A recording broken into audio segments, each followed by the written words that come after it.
Hello, and welcome to another episode of Top3Tech. So today we get into AMD's next gen.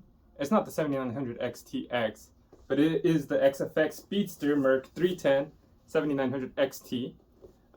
People have been talking bad about these series of cards. We're going to go ahead and look into it to see if that's true or not, if these cards are definitely a letdown, or you know what, they're not too bad. But let's go ahead and get the unboxing done, then we'll do the benchmarks, and let's get going, guys.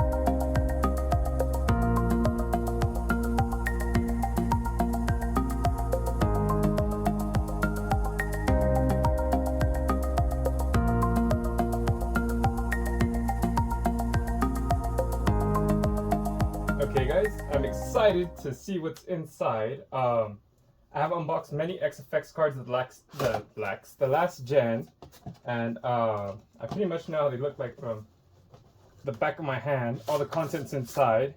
So we're actually going to get to see something new. Well, I am. Anyways, let's turn this around.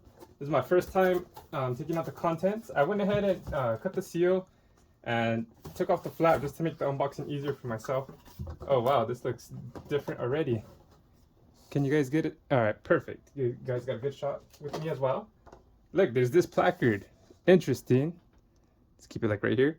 Thank you and congratulations on purchasing your XFX Speedster Series graphics card. The Speedster series of graphics cards is the finest and highest quality line of graphics card XFX have ever produced. It is a combination of 20 years of industry-leading experience and innovation in GPU technology. The Speedster model graphics card features XFX brand new and unique Z support bar technology. The Z support bar technology was originally designed for high-end system builders in order to protect the GPU, motherboard, and other PC components from damage due to vibration. While in transit, while this accessory is not required to full operation, it is highly recommended to use it to protect your investment in not only your graphics card, but your entire gaming computer. XFX will continue doing its best to provide amazing gaming experiences by not only delivering high-quality graphics cards with innovative features, but also providing award-winning product support and customer service. We appreciate your continued support. Play hard, XFX. What's included? 1 Z support bar, 3 M332 screws, 4 M632 screws, 1 metal plate, installation guide. Ensure that you have the A support bar, affix the bar to the end of the GPU, and after installing the GPU in the motherboard slot, affix the bar to the case and GPU using the screws provided. All right, well, it comes with a brace. Very interesting. Let me put this to the side for now. For the latest drivers, scan the QR code. For warranty information, scan the QR code. Speedster Series X. Wow. XFX in letters I can't read. Something I'm sure about saving the environment. That's definitely interesting. Their foam padding. Oh jeez. Let's see. Here's that bar, which I probably won't use. So here's the bar. Check that out. I think it probably, yeah, it goes like that, I guess. It screws in like that, holds your GPU. Interesting design, but hey, I can support graphics cards coming with bracket holders and anything free. Here are the screws, the little holder. Oh. And of course, what we all came to see is the GPU itself. Look at that. Well, let's go ahead and look at it, and then I'll give my thoughts about it. Let's do a close-up, guys. Am I missing anything else in here? Nope.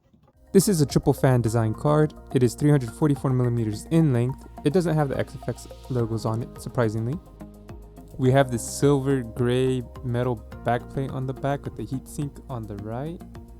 We have the BIOS switch located on the top left, the Radeon logo right next to it, printed. And then we have a 16-pin socket, and the XFX logo lights up. The only design, I guess, on this thing. We have two Displayport 2.1s, one Displayport 1.4, and one HDMI 2.1, and the XFX logo. I have some GPUs on hand we can compare this to, at least physically. We got the whole lineup pretty much of from the 6700 XT, 6800, 6800 XT, 6950 XT. I don't have a 6900 XT on hand. And then we got the 7900 XT. And then we got a Intel Arc A770 and the EVGA 3070 Ti. So, oh man, first I'm just going to start off by talking about this card real quick. We did the close-up. I think it's one of the ugliest cards I have seen, at least for this generation so far. It's leading the it's leading the freaking league in ugliest GPU of the new generation. I'm not a big fan of these stickers. They look like Super Smash Brothers. Normally there's an X or XFX logo on it. I don't know what happened to it. I mean, these rings are nice. It has a flat black look to it, which isn't too bad. I don't really mind that matte look on it. But geez, this looks super generic. If we didn't do this unboxing, you probably wouldn't be able to tell that this was an XFX card. I mean, look at the design of this Acer Predator. I think this is one of the most beautiful looking cards. Totally unfair to compare it. The whole thing is metal. This lights up. This lights up as well. It has this logo. It's full metal. Look at the shine. Jeez. Look at this. This card is $400. This card is more than double. It's got that flat look. I mean, maybe I'm being biased, but look at this EVGA card. Got the EVGA logos. It is the For the Win 3 Ultra. It's got EVGA there printed. It's got this LED bar here that lights up. Look at this ASRock Phantom Gaming 6700 XT. It's got these nice designs. This lights up. Phantom Gaming logo in the middle, ASRock right here. So it has nice touch to it. It's got personality. This lights up. Still cheaper, half the price. This Sapphire Pulse. This is one of the planar cards I have. It's got these two lines. Sapphire Pulse logo in the middle. It's got personality. It's distinct. You look at a Sapphire Pulse, you can tell it's a Sapphire Pulse by these lines, and it looks awesome. This Sapphire Nitro Plus Special Edition. I would say maybe this is an unfair comparison, but it's not. This card costs more. This card's supposed to perform better, but this one looks nicer. It's got these two tones. These three fans light up. Sapphire Nitro Plus logo here. The Sapphire Fox there. I mean, look at it. The Red Devil. You can tell this is Red Devil. It's got these three lights right here. Red Devil power color in the middle. These light up on the side. But, I mean, beauty is in the eye of the beholder. In my eyes, so far, this is the ugliest card of this generation. But, let's look at the back of it. Maybe it's a butterface. Maybe it looks better from behind. Doesn't look good from the back either, guys. Look at this. Plain design. What is this? Like I said, can you tell this is an XFX card without looking at it? The unboxing that we did. This looks okay. This isn't too bad. Radeon logo there, XFX there. We'll see if it's lit up. Obviously a 16-pin socket. But look at this. No design, nothing. At least the previous cards had the Merc logo right here. Couldn't do that. It's got the heat vent, nice touch. It doesn't have no little vent here. So that's kind of odd. It has that little brace so you can connect that. I like that touch. But maybe this has no excuse to look like this. This looks like a generic card, or if you buy a factory built PC, a pre-built PC, this is what they come with usually. This is terrible. The cheaper cards usually have this look, but at least they can have the fact that they save money not spending on design and putting it all to performance. But like I said, this card, more than half of this one, it looks nice. Look at this logo here. Predator there, Intel Arc A770 heat vent, nice. Look at this. That's the only plastic I really see on it. 16-pin as well. Intel Arc A770. This Predator logo lights up. You can't tell me this card. The design team. Geez, I'm losing steam. I'm not even trying to be like a crazy analyst. I'm not trying to be Stephen A. I'm just saying, look at this. You're spending money on this card. You want it to look nice. If you had a PC that didn't have a side panel, it makes sense. But usually the people spending the money on these showcase their cards. Look at this GE Force RTX. Look at that logo on the side. It lights up, LED, RGB, whatever. EVGA, heat vent, got cutouts, got that red line. Some people may not like that, but at least it has something. Phantom Gaming, logo there. It's got the logo. Jeez, heat vent, these nice little lines. Fast, mysterious, unbeatable. Kind of odd, but way better than nothing. Phantom gaming logo lights up. 16-pin socket. Weird. Sapphire pulse. This is one of my favorite designs, actually. I love this little line. I wish it was RGB. It's not, but you know what? It's better than nothing. Anyways, got the heat vent. This is the only one that doesn't really have RGB on it. It says Sapphire on the bottom left. Radeon, 16-pin sockets. The Sapphire Nitro Plus. Hey, this goes to show a gray card can look nice. Look at nothing. This Radeon right here. Logo here. This lights up. Heat vent. Sapphire lights up there. When turned on, Radeon there. 16-pin socket. A gray card can look nice. This is like a gunmetal gray. Red Devil logo there. Lights up there. 24 pins. Red Devil. Come on. So, this takes the F, worst graphics card design, in my opinion, so far of this newer gen. It'll probably be beat. Maybe not. Either way, you guys dropped the ball big time. We're going to go ahead and put the card inside this Lian Li Lancool 2, and then we would benchmark it. But you guys are probably wondering how it looks like inside. If you're not wondering, you're going to see anyways. Let's go ahead and connect it. So it doesn't even fit in my PC. I had to move this. Look at how much this is sticking out. I might have to leave the front panel off. So make sure it fits in your PC, guys. And look how generic that looks. I'm going to go ahead and turn the PC on to see how it looks like lit. Maybe it'll look a little better. So I was nice enough to put the colors white. That way it could kind of match. So it looks a little better, but not really. Anyways, let's get to the benchmarks. Hopefully it performs way better than it looks. Before we go any further, let me go ahead and introduce the Top3Tech PC specs. We have an Asus X570 Tough Gaming Plus Wi-Fi motherboard. We have a Ryzen 7 5800X CPU. I swapped out the RAM to the 32GB Corsair Vengeance 3200 MHz RAM. And of course, we're going to be testing out the XFX Speedster Merc 310 Black Edition RX 7900 XT. It has a boost clock of 2560 MHz, a game clock of 2220 MHz. It is running on 20GB of GDDR6 memory. It's the first card that I have tested to be on the RDNA 3 architecture. They do recommend a minimum 800 watt PSU. And before we get onto the temps and the benchmarks, let me remind you that DLSS is turned on. FSR 2.1 or 2.2 is turned on when available. And Smart Access memory and resizable bar was turned on as well. But let's go ahead and get started.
So I don't know what you guys thought about the results, but I thought they're pretty interesting.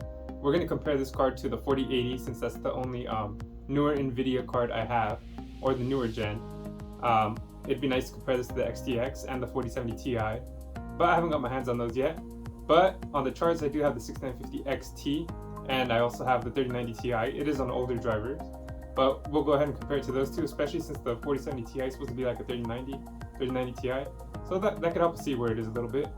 But to no surprise, the 4080 does beat the 7900 XT on productivity when it comes to time spy, blender, and combustor. It beat it, but surprisingly in Fire Strike, the 7900 XT won.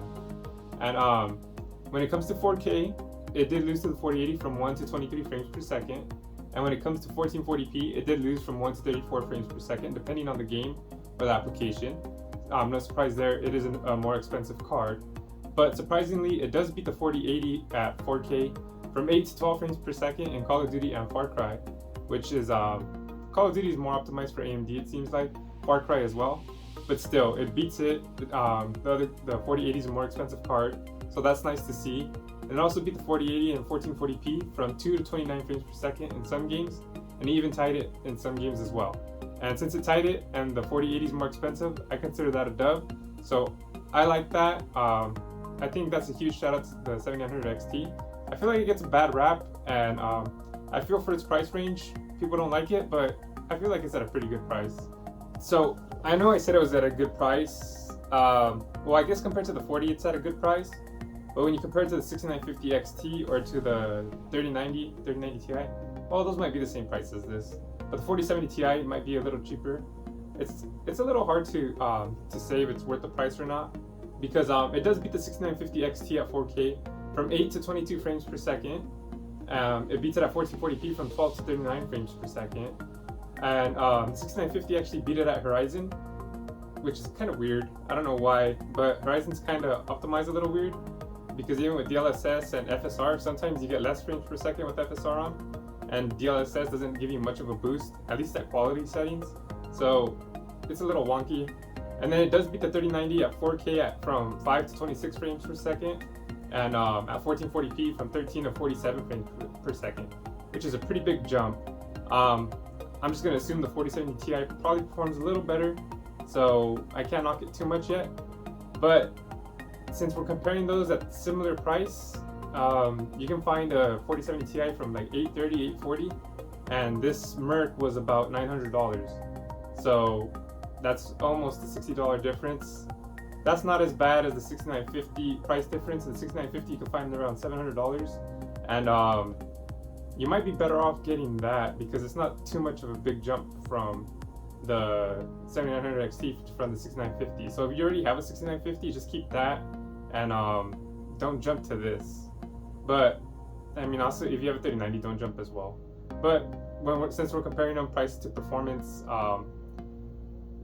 that's where the price is a little wonky too, because those cards are still pretty capable of handling their own.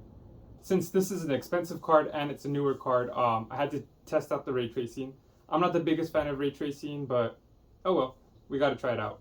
And of course, when we test Port Royal, the 4080 smokes it out of the water. The 3090 Ti probably beats it or gets close to tying it, I'm sure. I just didn't have that on hand to try it.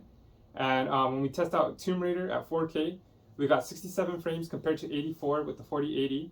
And then at 1440p, we got 128 frames compared to 158 at the 4080. And Tomb Raider has partial ray tracing, just like shadows.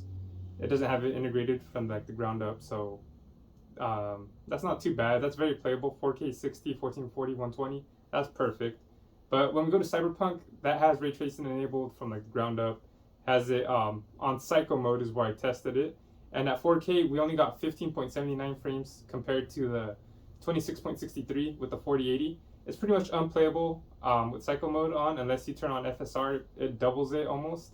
And you can play 4K 30 if you want with the ray tracing on. I just say turn it off and play fully rasterized, but that's just me. When we go to 1440p, we get 32.99 frames compared to 54.81. Big jump from the 4080 to the 7900 XT. And so you can play 1440p, 30 frames, natural rasterized, with ray tracing on, but like I said, just turn it off and play 1440p 60. When we go to Far Cry, that's another game that just has like the shadows, ray tracing shadows not fully integrated, but we get 4K 92 actually beating the 4080 at 86 frames. And when we go to 1440p, we have 101 frames beating the 4080 at 93 frames. And the 6950 actually beats the 4080 on that as well. So that's surprising.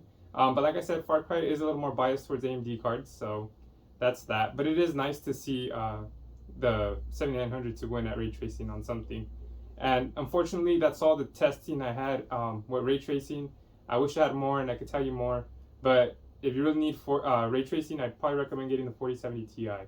That has NVIDIA has control on ray tracing for a while. Some new features you should be excited for include the Displayport 2.1, which is not included on the 4090, and there was a big deal about it, especially when AMD did a sick little burn on them on one of their updates. It does include 4K at 120 Hz with the Displayport cable, so that's pretty nice. New monitors are installing that feature. Not too many of them have them now, but it is something in the future. And since we're talking about the future, that also includes the Av1 encoder. Av1 lets you upload, download, and stream videos at a much faster rate while not taking a big hit in performance. So you could be able to stream on OBS and get higher frames and still get the same quality hit or the same packet hit on your internet. So your stream won't be hit too bad. But unfortunately right now, OBS doesn't support it. And if it does, it's only for select beta people, I believe. It's in the beta stage. Quote me if I'm wrong. I tried testing it out in my OBS, it wouldn't let me do it, so that sucks. And it is technically faster. When I tried to render a video through the Av1 encoder, 20-minute video at 4K settings took about 19 minutes with the Av1 encoder. With the regular H.264, it took about 30 minutes to render. So that's a pretty good deal. You save about 10 minutes rendering there. So I would like to see this optimized more. But as of now, it's a feature, and I can't wait to see it implemented. Some great things about these cards is the power consumption, the 4080 and the 7900 XT. But the 7900 XT consumes about 330 watts while gaming, and the 4080 consumes about 300 watts while gaming, which isn't too bad when you consider the power that they have and when you compare them to previous generation of cards. And the cards don't get too hot even while using that much power.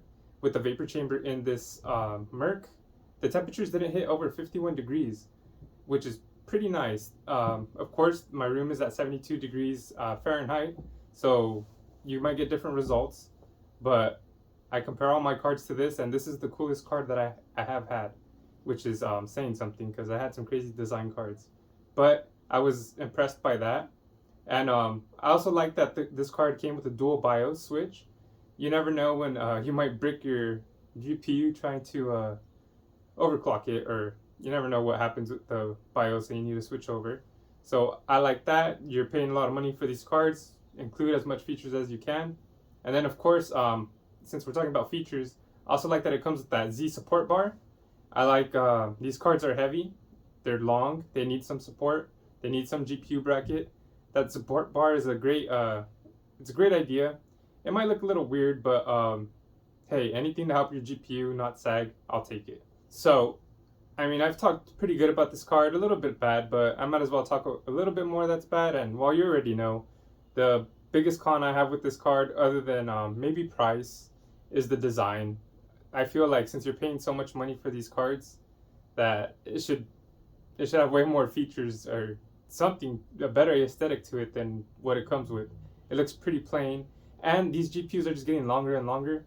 I wasn't even able to fit it in my case. Granted, I have a radiator in the front, but still, people have smaller cases, so I don't see how they're going to be able to fit this in there. So double check the size measurements of the card and what you can fit in your case, because if you buy this and it doesn't fit and you can't get a refund, that might suck. But all in all, this card wasn't too bad. I was surprised by it. I've been seeing that people saying it's too expensive or it's priced too high. Compared to the 4070 Ti, maybe, but I haven't got a check on that. And compared to the 6950 XT, it's about $200 more. I would probably say get the 6950 XT Maybe this should drop down 50 bucks, 100 bucks, depending. This one was a little more expensive. It wasn't the reference design, it was the AIB design. And it's the black edition, so I think the regular Merc has more of the design like the 6000 series, like the black and the letterings on there. But I feel like this was a weird touch. Some people might like it, some people won't, me. But I appreciate you guys tuning in. I'm gonna try my best to get my hand on a 4070 Ti, a 4090, and a 7900 XTX. But if I can't, I'll get my hands on what I can in between then. And well, let's see what the results are. Hopefully this video was able to help you out. I make these videos to so you can compare them to different cards, and also if you're gonna purchase this card, you can see what contents come inside with the unboxing, and then you can see what performance you get, and then you just get a little bit more information on it as well. But I appreciate everyone that tuned in. If you watched this far, please hit that like button, hit that subscribe, and don't forget to check out my other playlists. I got Top3Tech, I got Top3 Entertainment, which has vlogs and stuff as well if you want to catch up with my life. But thank you guys and peace. Thank you for watching another video from Top3 Entertainment. I hope you hit like and subscribe. Also, I'm going to have a recommended playlist, a recommended video right here, so make sure to click that as well. I appreciate you guys tuning in, whether it be to the Top3Tech, Top3 Gaming, or the Why Not Me podcast. You guys are dope. I hope to see you guys in the next video. And of course, let's grow this thing together. Peace. Peace. Peace.